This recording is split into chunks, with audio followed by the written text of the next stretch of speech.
It was a late fall evening when I, James, found myself driving along an isolated road. I'd been on a business trip and I was making my way home, a journey that I had taken countless times before. The road was quiet and winding, passing through dense woods that seemed to go on forever. The fading light of dusk added a mysterious glow to everything around me. I had always enjoyed the solitude of long drives, but on this particular night, an unsettling feeling crept over me.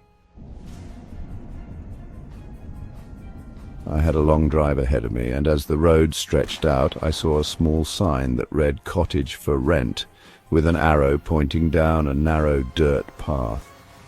I wasn't in a rush, and I thought a short break would do me some good.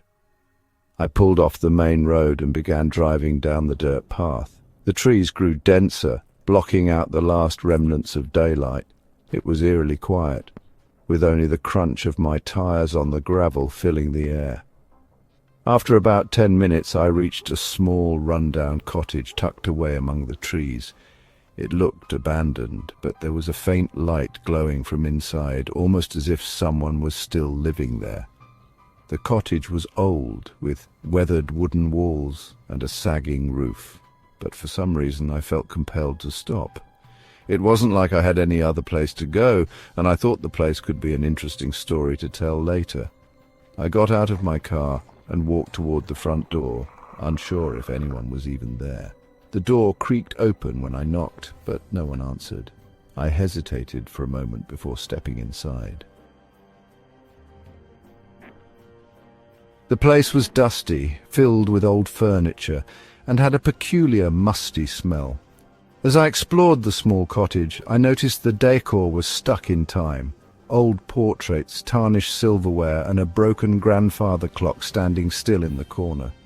The oddest thing, however, was the way the room felt. It was cold, unnaturally so, despite the fact that it wasn't a particularly cold night.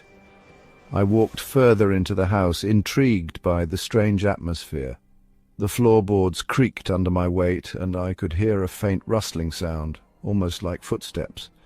My heart started to race, but I tried to calm myself. It was probably the wind or maybe an animal in the walls. Still, I couldn't shake the feeling that I wasn't alone. The rustling continued, and it grew louder. Suddenly, the door to a small bedroom at the back of the house creaked open by itself. My pulse quickened. I knew I should have left then, but curiosity got the better of me. I cautiously walked towards the room, trying to peer inside. To my surprise, the room was perfectly intact. There was a bed, neatly made with old-fashioned linens, and a small dresser. But what caught my eye was the mirror hanging on the wall above the dresser. The mirror was large, with an ornate frame that seemed too grand for a place like this. As I looked into it, I felt a chill run down my spine. For a brief moment, I could have sworn I saw a figure standing behind me in the reflection, but when I turned around, there was nothing there. I backed away from the mirror, my heart racing, my breath coming in shallow gasps. The rustling sound grew louder again, now accompanied by a soft whisper. It sounded like a voice, faint but unmistakable. My name, James. James, it whispered, barely audible, like a breath on the back of my neck. My eyes darted around the room. I was alone, but the air felt thick with tension, like someone or something was just out of sight watching me. I tried to ignore the panic rising in my chest and quickly turned to leave. But as I reached the door, it slammed shut with a deafening bang, trapping me inside. I rushed to the window and tried to open it, but it wouldn't budge. The whispers grew louder, more urgent, and now they were joined by faint scratching sounds like fingernails dragging across the walls. It felt like the entire house was alive, breathing, closing in around me. Suddenly, I heard a loud thud from upstairs. I froze, my blood running cold. It sounded like footsteps, heavy and deliberate. My first instinct was to flee, but the fear kept me rooted to the spot. I could feel something watching me from upstairs, something that wasn't human. Then, without warning, the light in the cottage flickered, and went out. The room was plunged into darkness, and the whispers stopped. The silence that followed was even more suffocating than the noise. I couldn't see anything, but I could feel it, the presence that wasn't there before. Something was standing right behind me, so close that I could feel the cold air shift as it breathed.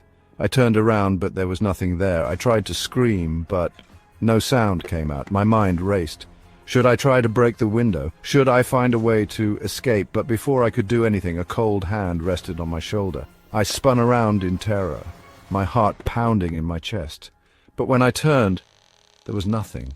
Only the mirror on the wall, reflecting my own frightened face. Then, just as suddenly as it began, the door to the room burst open and I was shoved out into the hall. I stumbled back, but before I could regain my balance, I felt something sharp grip my arm. A cold, bony hand tightened around my wrist, pulling me toward the staircase. I tried to break free, but the grip was too strong. My mind raced. What was this? Who was this? I had to escape. With everything I had, I broke free from its hold and bolted toward the front door. The door slammed open as I ran outside, my heart pounding in my ears. I could feel the cold wind on my skin, and the whispers seemed to follow me as I sprinted toward my car. The moment I got inside, I slammed the door shut and locked it, my breath coming in ragged gasps. I didn't dare look back. I drove away at full speed, my hands gripping the steering wheel so tight my knuckles were white. As I passed the narrow dirt road and looked back in the rearview mirror, I saw the cottage in the distance, but this time the light was off. It was dark, completely abandoned, just like it should have been. I never went back to that cottage. I never even drove down that road again. And to this day, I can't explain what happened that night. I don't know who or what was in that house with me, but I know one thing for sure.